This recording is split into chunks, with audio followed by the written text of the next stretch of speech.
Hello. Yes, sir. So can I start? Yeah, please, sir, but little bit louder. Yeah, sure. So good evening to all of you. I hope you would have got the basic cryptography from Dr. Misbauddin. So I will start. The objective of this session is to understand what cryptography concepts are employed for creating a digital signature and what is the relation of digital signature with public key infrastructure. Both the things we will try to understand in this session. So let us let me try to give you a very basic primer for this. Now, when two people are communicating, let us say A and B, Adam and Eve, Adam and Bob. So any eavesdropper can come in the middle and then they can listen to the message which is happening.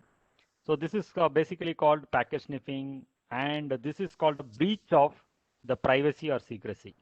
So basically, as Dr. Misbah told, that this is where confidentiality is required. Okay, C for confidentiality. And when two people are communicating through the email medium, a third party can come and hack into the email communication link, and they can try to meaning they can try to sniff out what is the email that you are exchanging. So this can happen. And the second thing is about integrity. Integrity is about the alteration of the data. When two people are communicating, somebody should not come in the middle and should not change the data. So same Dr. Misbah's example of Jay and Viru. Say here, let us say that Jay wants to deposit 1 lakh rupees in Viru's account. Now Gabbar comes in the middle. He tries to change the value in the sense that he wants 1 rupee to be deposited in Viru's account and remaining 99,999 to his own account. So basically this is an attack on the integrity. Somebody is coming and altering the data in the middle. Third thing is about attack on authenticity. So in this example, what is happening here is, as you can see, that Gabbar is trying to pretend as Viru to Jay. That is, Gabbar is saying that I am Viru and he is asking for some classified communications to Jay. If he does not have a mechanism for successfully authenticating Gabbar, then he will be thinking him to be Viru. He will be giving out all the important information. So the four major elements of trust or critical elements of trust are privacy, authenticity, integrity, and non-repudiation that we call as PAIN. So I hope Dr. Misbah also would have told you the same thing. So privacy means when two people are communicating, they should be able to communicate in perfect secrecy. That is called privacy or confidentiality. Authenticity means when I am communicating with you, you should be sure that you are the person whom I am communicating with, and you should also be sure that I am the person whom you are communicating with. That is authenticity. Third is integrity. Integrity is that if we both are communicating, nobody should come in the middle and change the information. Fourth is non-repudiation. This is a very tricky one. Now let us say that now if I am communicating with you, then later I am going back on my communication, or later I am trying to say that I have never communicated with you like this. Then that feature should not be allowed. That option should not be given to me. That is called as non-repudiation. Okay. So these are the four features: privacy, authenticity, integrity, and non-repudiation.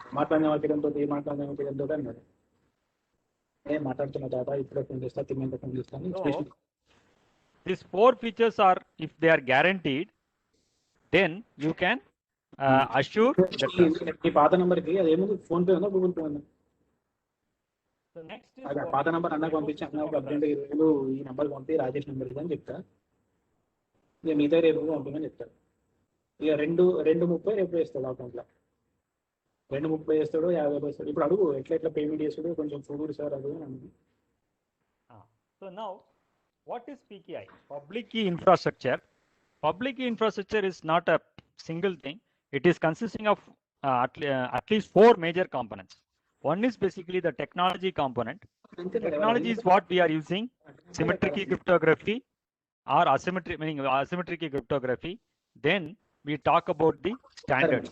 Standards are nothing but the ways in which we can communicate. Suppose I am sending you a digital signed information, you should be able to use the same algorithms and same protocols for verifying it. So those standards, those things are set as the word as standards. Next one is basically policy. In policy, what happens is, say for example, if suppose let us say in the case of non-repudiation, if I say that I send a digitally signed message to you, later I disown the message, then is there any policy to verify me, to keep me in law, and is there anything which I can, which measure you can take by law? So those things are covered in policy and law. The last one is implementation. Ultimately, these are all programs. So some program developers have to implement this thing. That is, they have to take the technology, follow the standards, implement the policy and laws of the country, whatever that is there as far as PK is concerned, and then implement the application. End applications has to be given. Okay. So this is a PK is basically an ecosystem of all these four things. Okay. Technology, standards, implementation, and policy. Now we will go and try to understand what is a digital signature. A digital signature is derived from a digital fingerprint of the message which is being signed and based on a secret which is known only to the signer. Okay, there are two things. So a digital signature is derived from a digital fingerprint of the message, okay, and a secret which is known only to you. Okay, so now let us analyze one by one. What is this digital fingerprint of the message? Okay, now oh,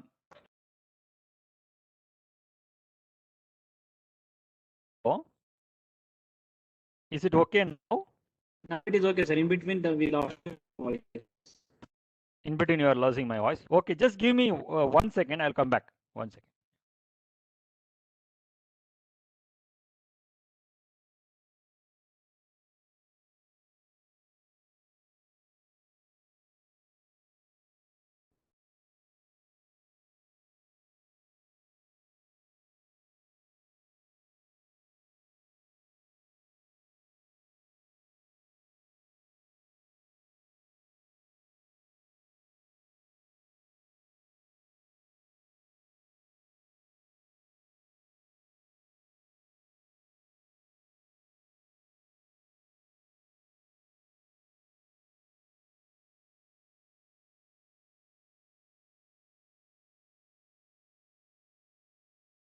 Hello.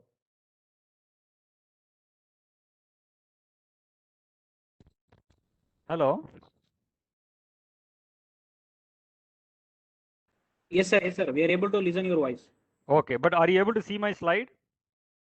Yes, sir. Yes, sir. Please make it full screen. Yeah. Just. Okay now? Yes, sir. Okay, sir. Okay. Is there a break in my voice? Now it is clear, sir. Clear. Okay. Thank you so much. So a digital signature is derived from the digital fingerprint of the message and a secret which is known only to the signer. These are the two components that are required for creating a digital signature. And digital signature can be verified for authenticity, integrity, and non-repudiation. That is A, I, and N. So previously, in the previous slide, I was telling to you, there are four important properties, that is privacy, authenticity, integrity, and non-repudiation, PAIN. But here, I am talking about authenticity, integrity, and non-repudiation. So digital signature, we don't require confidentiality, because why you are signing something? Because you want to prove yourself to somebody. That is, you have signed this document. So confidentiality is not required, or is not really required in the case of a digital signature. So what is really required is basically authenticity, integrity, and non-repudiation. So what do we mean by authenticity? Meaning I have to prove myself that I have really signed this document. Integrity, whatever I signed, after that nobody should have made any change to it. That is integrity. Third thing is, I should not Third thing is non-repudiation. So once I have signed, I should not tell that I have never signed this. So that is the non-repudiation characteristic. So if these three characteristics can be assured, we can trust the method which we can use for creating a digital signature. So now typically a digital signature is derived from a digital fingerprint of the message and a secret which is known only to the signer. So now let us see how to create a digital signature. Before you create a digital signature, each and every person, suppose say that I have to create a digital signature, then I need to have a pair of keys. One is called as a public key, another is called as a private key. As Dr. Misbauddin have told you, it is basically about the asymmetric key system that we are talking about. So public key can be distributed to anybody and everybody. Private key should be kept and secretly with us. Okay, and these keys, public key and private key, in a key pair are mathematically related with each other. Okay, so some of you may be wondering, suppose if mathematically if these keys are related, that is public key and private key, and I am saying here that public key can be distributed to everybody, but private key should be kept only with the owner, then you may be wondering what if a person will be able to deduct, or what if a person is able to mathematically say, for example, if you think that if the keys goes in the hands of a mathematical genius, will he be automatically able to find out my private key by using my public key? Because anyway, they are mathematically connected. For that, the answer is computationally it is infeasible to do so. Okay, what do we mean to say is, theoretically it is possible to do so, but practically it is not possible to find out a person's private key from a given public key. That is not possible. Okay, now a beauty of this mathematical relation between the private key and public key is, this is something like, if you use one of the key for encryption, then you have to use the other key for decryption. Okay, if you are using one of the key for encryption, then you have to use the other key for decryption. Say for example, now let us say that I am using private key for encryption, then I have to use the public key for decryption. If I am using the public key for encryption, then I have to use the private key for decryption. Okay, so this is what will happen. Please think it as a kind of a lock, or maybe you can think of a imaginary lock where you have two special keys. Okay, where you use the uh, uh, where you use the one of the key for locking and another key for unlocking. Okay, you cannot use the same key for both locking and unlocking. So that is the thing. So this is something like similar to your car opening key. The cars have two buttons, no, one button for locking and another button for unlocking. So that is there. Then asymmetric cryptography is also called as public key cryptography. Knowledge of the encryption key will not give you the knowledge of the decryption key. That is, what I mean to say is, you will not be able to find out what my private key is given my public key to you. Okay, basically what I am trying to say is, this is computationally infeasible. Theoretically it is possible, but computationally it is not feasible to do the deduction of a private key from a given public key. See, when we are talking about keys, we are actually talking about big numbers. Okay, basically derived from 150 digit prime numbers. Okay, so these are what we are actually talking about: private key and public key. So let me re-emphasize the point here. Now let us say there is a piece of clear text here. Let us say that I am going to encrypt this piece of text with the public key. Then I get the encrypted text. Now I can decrypt it with the private key, corresponding private key, that is public and private key, paired public key and private key. I can use the paired private key for decrypting it, and I can get the original text back. Now, take another example. I am taking the original text, encrypting with the private key, getting the encrypted text. Again, I can use the paired public key for decrypting and getting the original text. Now, let us try to do the other way. There is a piece of clear text. I will encrypt with the public key, get the encrypted text, try to decrypt with the same public key or other public key, it will not work. It will fail. Similarly, if I try to take a clear piece of text, take the private key and encrypt it, and again try to decrypt with the same private key, it will not work. This will also fail. So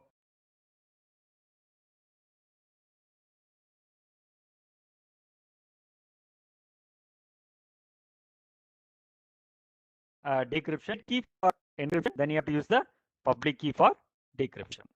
Okay, so let me restate it. This is an important point. If you are using public key for encryption, then you have to use the private key for decryption.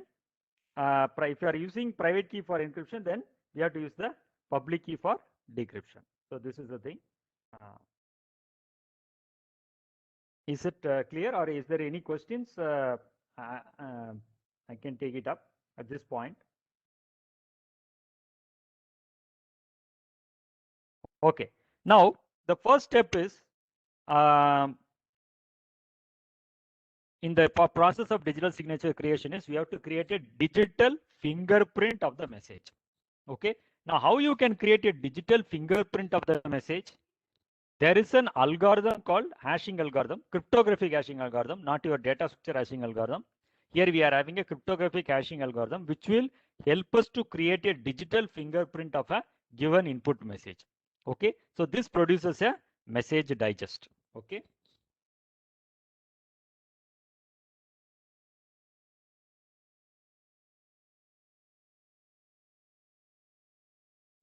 So now please have a look at this slide for a moment and please see what is the difference between the left hand side and the right hand side.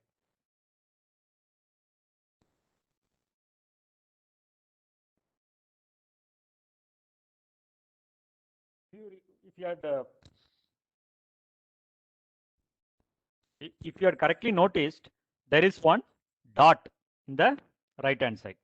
Am I right? So this dot is producing a, because of the dot, the cryptographic hash algorithm is producing a totally different fingerprint. Okay, it is producing a totally different fingerprint. Okay, here you can see because of the dot, there is a thing. So now let us assume for the moment, instead of the dot, there is one blank space. What do you think? Will you get the same fingerprint here, whichever is there in the left hand side? The answer is no. Even if there is a small change, even if there is a white space also, that will produce a totally different fingerprint. Okay. Now you have to understand that these digests are different. And very important point, property of the cryptographic hashing algorithm is this thing. If you try to feed in back the digital fingerprint back to the cryptographic hash algorithm, you will not get the original message. Instead, what you will get is you will get the another fingerprint. Okay, please remember that these are one-way algorithms. That is, you pass a message to a cryptographic hashing algorithm, you will get a digital fingerprint.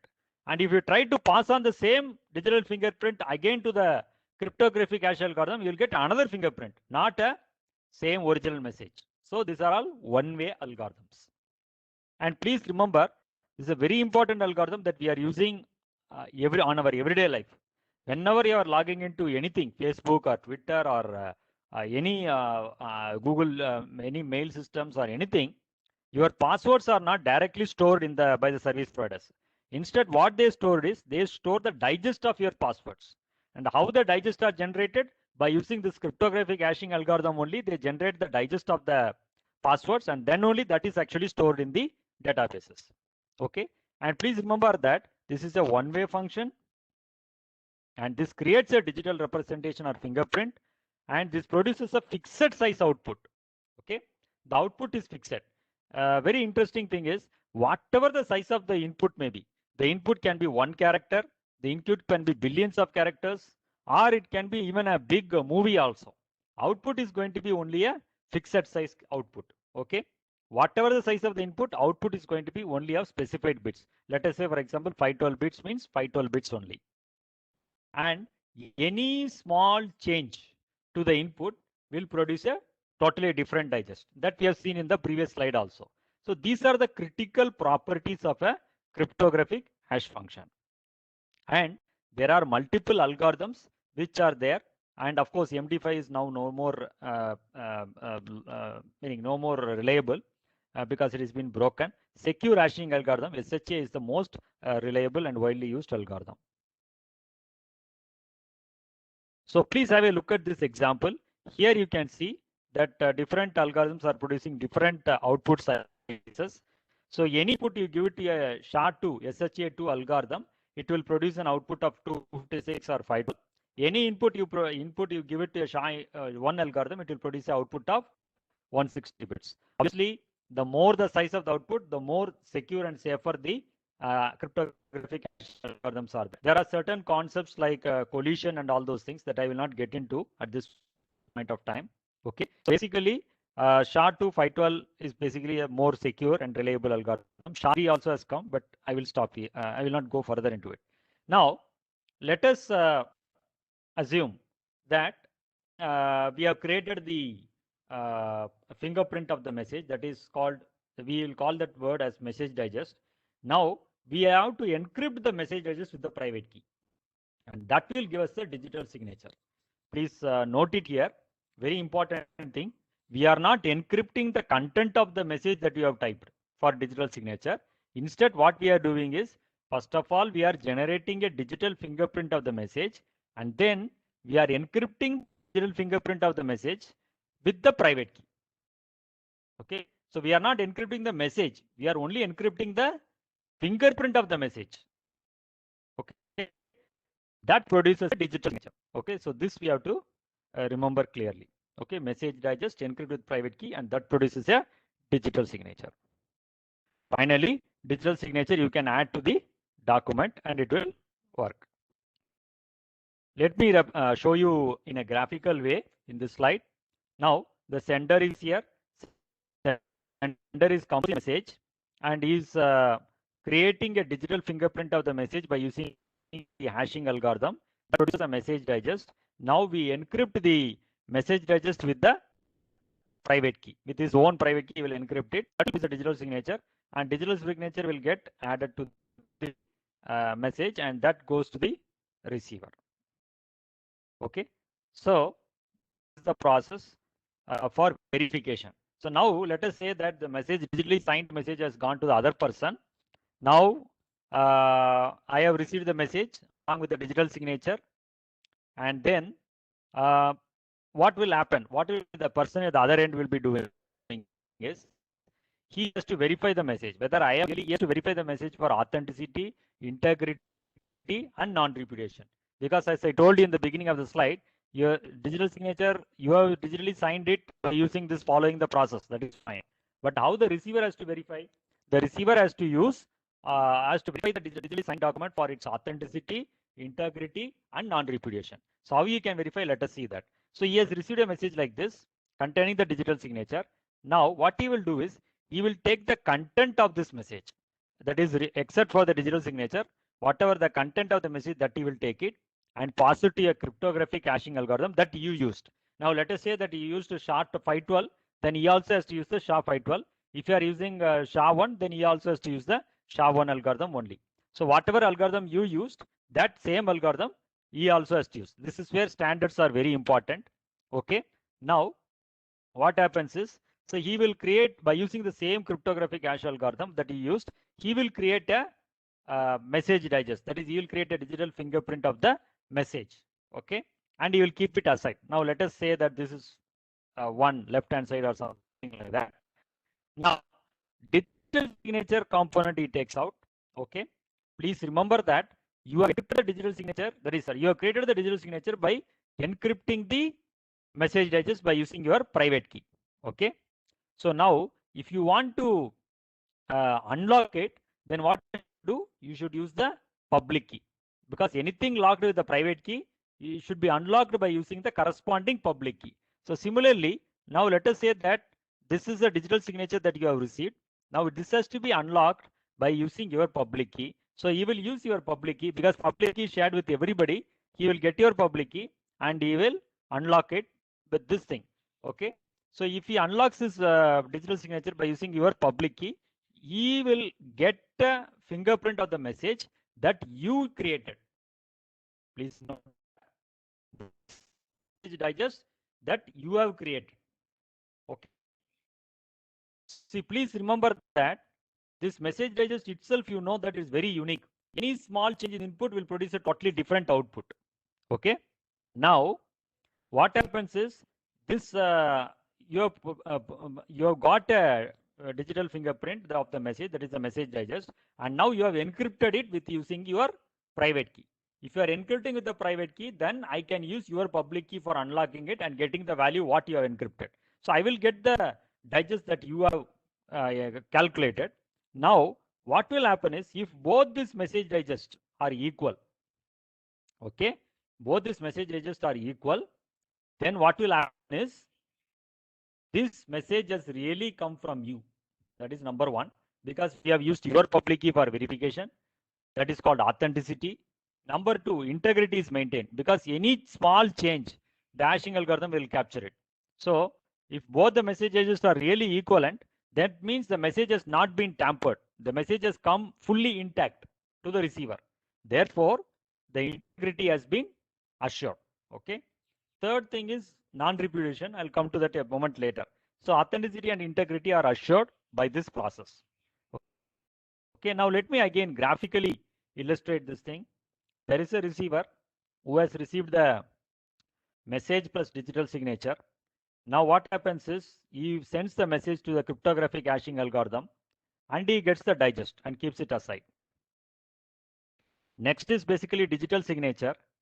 What happens is in the digital signature, he uses the digital public key of the signer. We are using the public key of the signer. Public key of the signer is being used for decrypting it. And then once you decrypt it, you get the message digest from the whatever that has been computed by the sender, okay, or the signer. So both these message digest are equivalent. What it means is the message has been really sent by this particular signer only because we have used that person's public key. And second thing is integrity has been assured because there is no change, because there is same messages has been obtained, same messages here also has been obtained. So in case if you have not received, if there is a error here, then what happens is you simply have to discard the message and ask the sender to resend or resign the message and send it. So this is the process has to be followed. Okay, so this is the process of digital signature signing and verification. So please have a look at these examples. Okay, these are digital signatures of the same person on different messages. Okay, here is the message and this is the digital signature of for this particular message. Let us say these are the digital signatures of me for this particular message, and this is also same. Okay, and this is also, this is the thing, and please have a look at it. Very important one, the last example. I am an engineer. I am an engineer. Okay, the sentence is same, everything full stop, everything is there, but in this sentence I used a capital E. The second sentence I used a small e. Okay, and you can see a big difference in the digital signature. Okay, so what you have to understand is the very important difference between a handwritten signature and a digital signature is digital signature will vary from content to content. A handwritten signature will be the same because today you are signing one document, tomorrow you are signing a check. Do you change the signature? You always keep and maintain the same signature. Am I right? You don't change the signature in a physical signing. But as far as digital signing is concerned, digital signing is not only tied to the user, but is also tied to the content of the message. Now, let us say that you are trying to digitally sign these messages. Then you will get totally different digital signature values. Why? Because your private key is different and my private key is different. This is a major reason. So you have to understand that digital signatures are content and signer dependent. Okay. Basically, when we say signer, we mean the signer's key dependence. Okay, signer's key dependent. Okay, so this is the important thing. So a small recap. So digital signature is nothing but the digital fingerprint of the message plus the signer's secret. That is the private key. Okay. Digital signature establish the identity and the authenticity of the signer, and it can establish the integrity of the document, and it can also support non-repudiation to a certain extent. I'll tell you why I'm not claiming full extent. I'll tell you in the next few slides. Okay, this is the thing. And general convention for digital signing, we have to use the private key of the signer, and for verification, we have to use the public key of the signer. Okay. So any questions here? Naresh, I am not able to see the questions. If there is anything, please let me know. Sure, sir. As of now, no questions. I will let you know. Okay. Now, for a moment, please understand that I am digitally signing and sending a message to you, asking for some money as a loan or something. And what happened is, based on that, you have transferred the money. Based on my digitally signed message, you have transferred the money and things like that.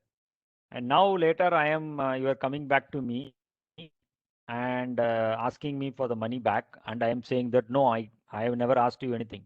So you immediately show me the digitally signed message that I had sent you. Now what I am saying to you is, this is not my message. I have not digitally signed it. This is what I claim to you. Now how you can prove this, that I have really digitally signed and sent to you? One way that you can tell me that I would have used the same, you could have used me a previous message from myself, okay, a normal communication. And then you can say that that is the public key I used for verification. So same public key here also I used. So therefore you are the same person. You can argue in that with me. Now what I can tell you is, sorry boss, I have been using this key, you are right, but somebody has stolen my private key and they are misusing it. So this is also a possibility, no? So I am saying like that. So how will you make me responsible for my action? How will you make me responsible for the for whatever I have digitally signed and sent to you? So for we need some assurance about the public key. So for example, if I am sending a digitally signed message to you, you need an assurance that this is Balaji and this is Balaji's public key. So that assurance is really required. Okay. So how can some provide an assurance? So for example, I can self-assure myself. See, this is I am Balaji. This is my. You will not able to believe that. Am I right? So another way is basically I can ask. Say for example, here Dr. Misbauddin is there. So Dr. Misbah can certify. This is Dr. Balaji and this is public key. And I can also certify for Dr. Misbah that this is Dr. Balaji and this is Dr. Misbah and this is his public key. But as a third party, will you be able to trust? You will not be able to trust because you may be thinking that we are friends and we are in the same thing, so we should not be able to trust it. So you want a neutral third party. You want a neutral third party, or we call it a trusted third party, whom everybody can trust. Okay. So I should also be able to trust the third party, and you should also be able to trust the third party. So that is called trusted third party, TTP we'll talk about. Okay. So we'll talk about TTP in a moment. But before that, we need some assurance of the public key. Who is the person and what is his public key, that we need to get an assurance. For that, we have a concept called digital signature certificate. Okay, digital signature certificate. So what is the purpose of a digital signature certificate? This is to firmly establish the ownership of the public key. So given a public key, who is the owner of it? Okay, and what is the public key? That is what very important. And please remember that we don't need to establish the ownership of the private key, because public key and private key are mathematically related with each other. You don't have to tell the private key to anybody. So if you just certify the ownership of the public key, that is more than sufficient. Okay. And why we require this DSC? To certify and provide a strong mechanism for non-repudiation. That is, that I should have the inability to deny. Suppose I am sending a digitally signed document to you, then I should be responsible for it. I should not be able to claim any these things from that particular document. Meaning I should not be later go back on the document and say that this I'm not responsible for it. So that kind of thing, non-repudiation has to be assured here. So what is a digital signature certificate? What are its contents? See, it is like any certificate only. Suppose you have seen a lot of certificates that you have received in your schools and colleges. It tells that this is to certify that so and so, that is your name. Okay. has cleared whatever it is, the requirements and all those things.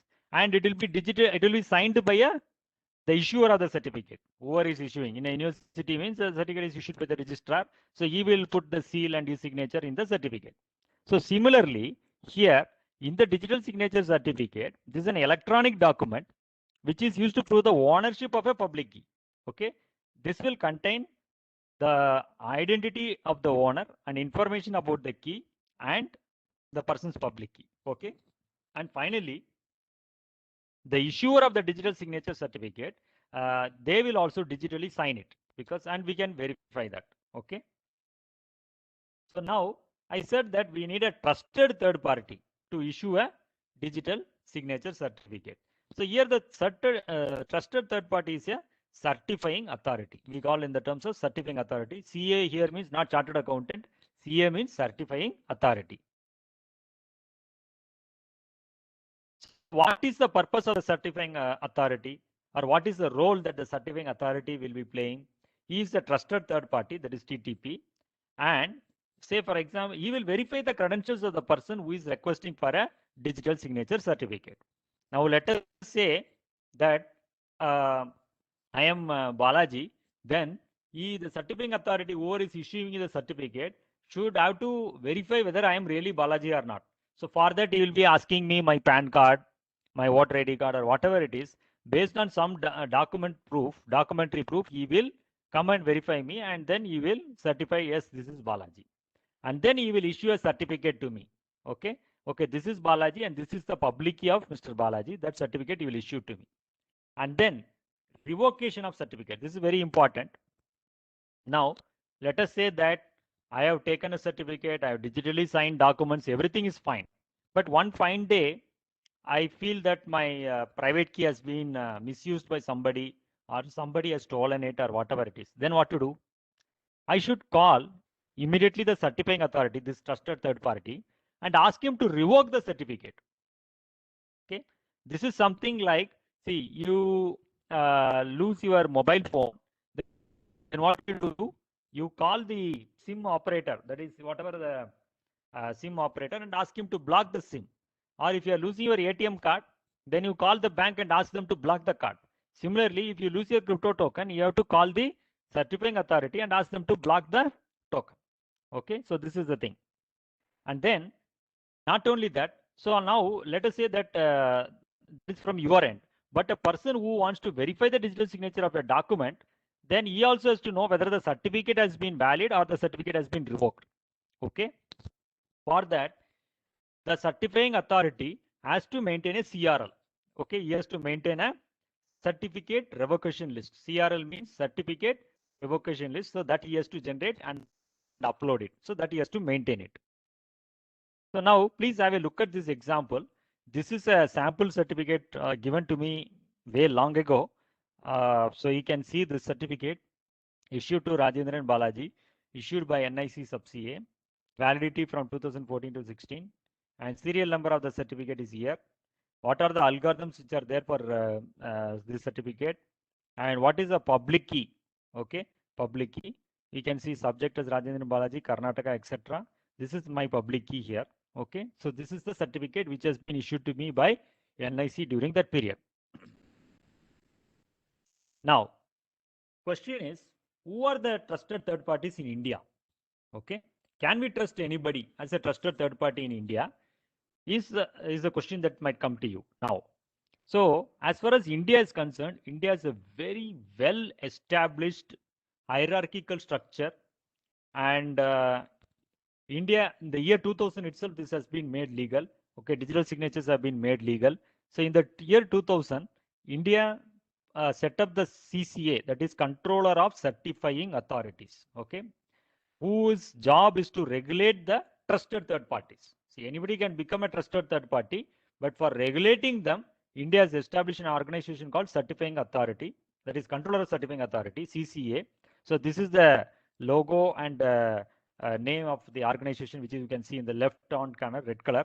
Okay, this has been established through the act in the Indian Parliament in the year 2000. Okay, so now this organization, what it does is it licenses the certifying authorities. Okay, So let us say now IDRBT is one of the organization which has asked for to be a trusted third party. So this particular organization is verified. The credentials of the organization are verified by CCA, and then license has been issued to them. Same with CDAC, same with ENCODE, and same with eMudra, etc., etc. We, the people who get digital signature certificate from these agencies, we are called by the legal parlance as subscribers. Okay, we are called as a legal parlance. We are called as subscribers. Okay, this is the thing. So we approach any of them. Okay. So let us say that you are approaching IDRBT and getting a certificate. I am approaching CDAC and getting a certificate. Now, whether the question is whether you will be able to trust me, because you may be a person who may not be have heard about the organization at all. So instead, what you can do is you can always trust CCA. Why? Because this is the apex body and established by Government of India. So since you give the faith on Government of India and the organization, so this is the apex body, you trust them. Okay, and they trust them and they trust me. So therefore, you can trust the certificate which has been issued by CDAC. Though you are never heard about it or you are not got a certificate from them, you will be able to still be able to trust. So this is the interesting part of this hierarchical trust model. Okay, so now the certificate chain and trust hierarchy looks like this. So Balaji Rajendran, this is the certificate. And the certificate to me has been issued by Capricorn CA. Capricorn CA is a trusted third party by CCA India. Okay. Now, how will I get a digital certificate? So I go to a service provider that is trusted third party, any CA, fill the form, make online payment. They ask me for documents, whatever it is, they verify it. After that, they issue me a crypto token. Okay. And once I get the crypto token, it is my job to create the key pair. That is private key as well as public key. I have to create it. Okay. And then what happens is there is one memory within the crypto token. A crypto token will look like your USB pen drive. Okay. But I'll tell you in a moment. Okay. It will exactly look like a pen drive. So it will have a memory. So this private key and public key will be resigning to it. Now what will happen is you take the public key out and send back to the certifying authority, and he will give you a certificate saying that your Balaji and your public key is this one, so that it will be coming through it. So this is the certificate that you will receive here. Okay. Now, a crypto token will be something like this. I'll try to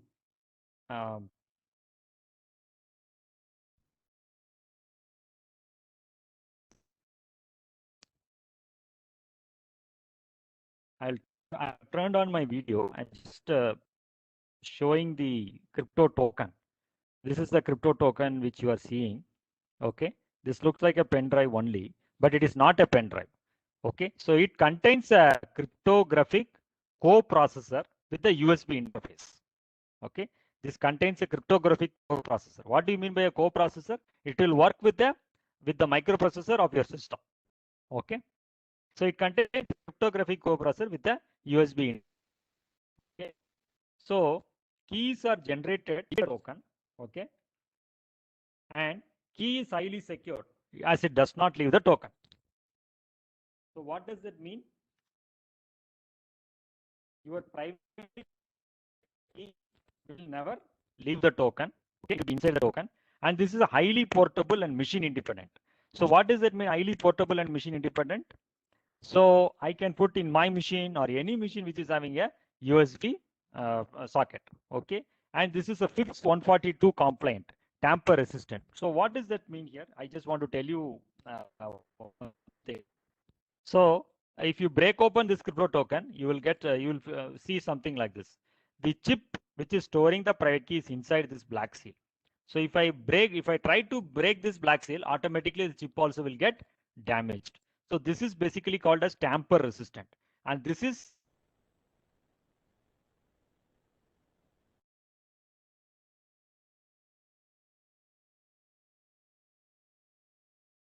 basically FIPS 142 standard. This private key, whichever is stored in this one, okay, So this will be protected by a PIN. So for example, for accessing money, what happens is you need to give the PIN, no? So similarly, what happens is you need to give the PIN for accessing the private key. Okay, so this.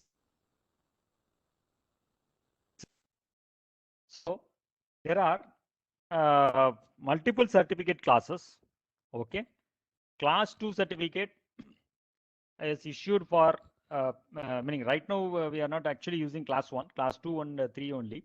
Class 2 is for both business and private users.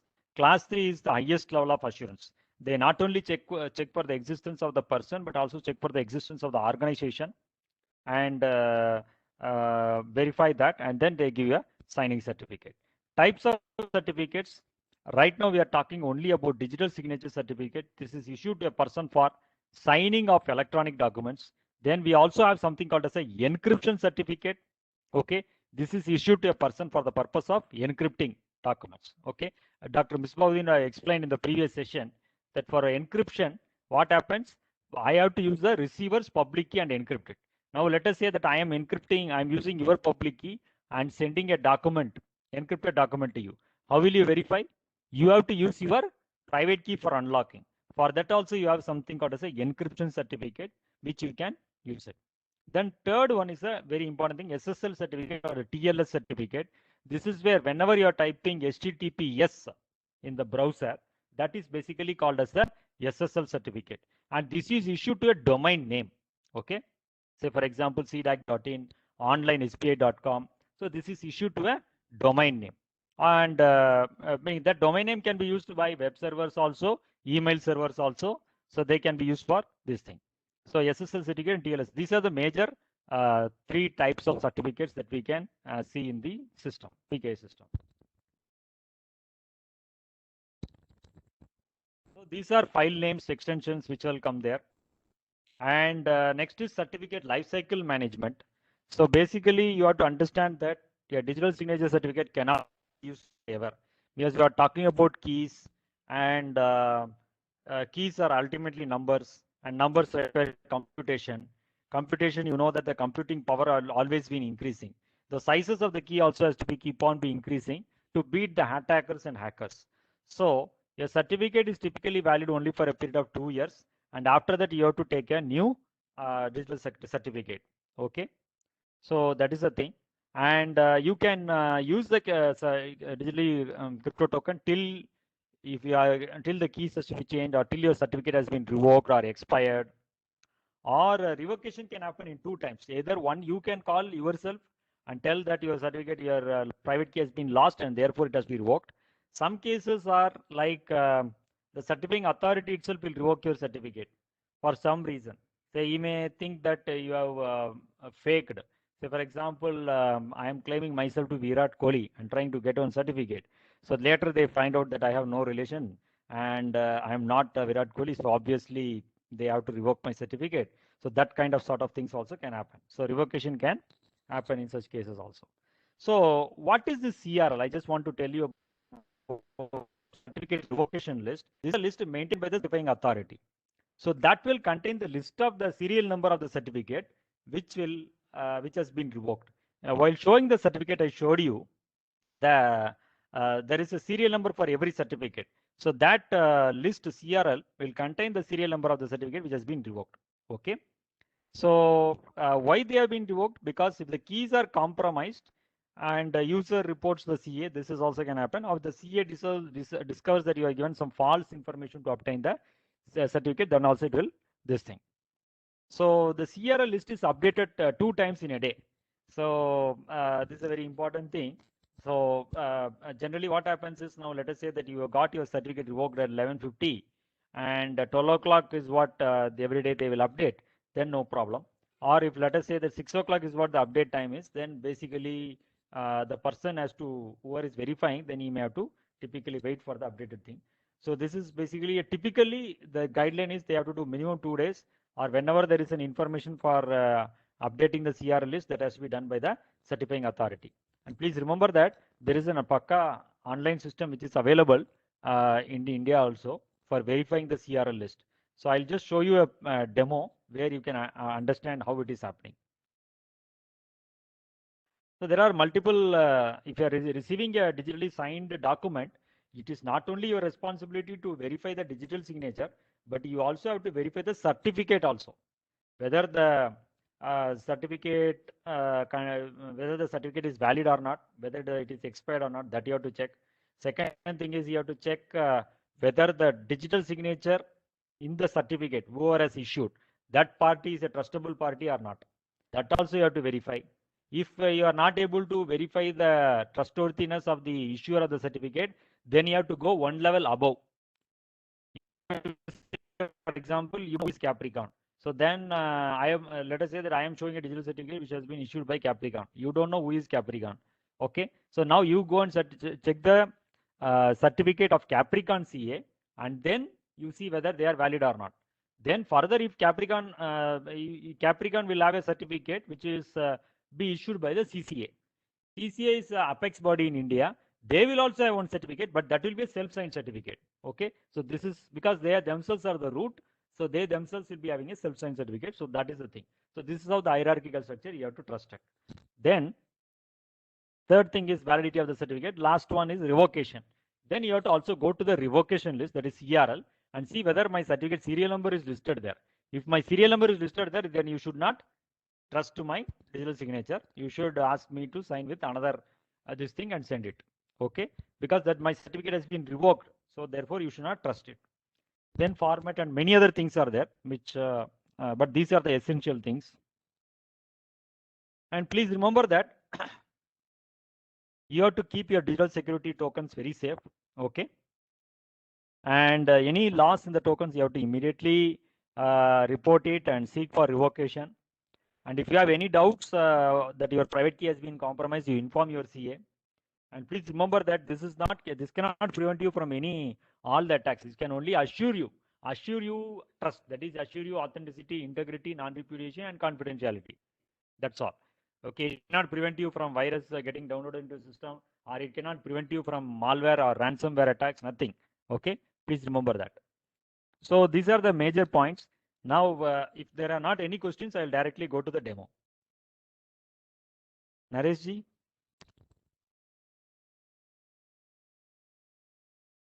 Yes, sir. Questions, or shall I go to the demo?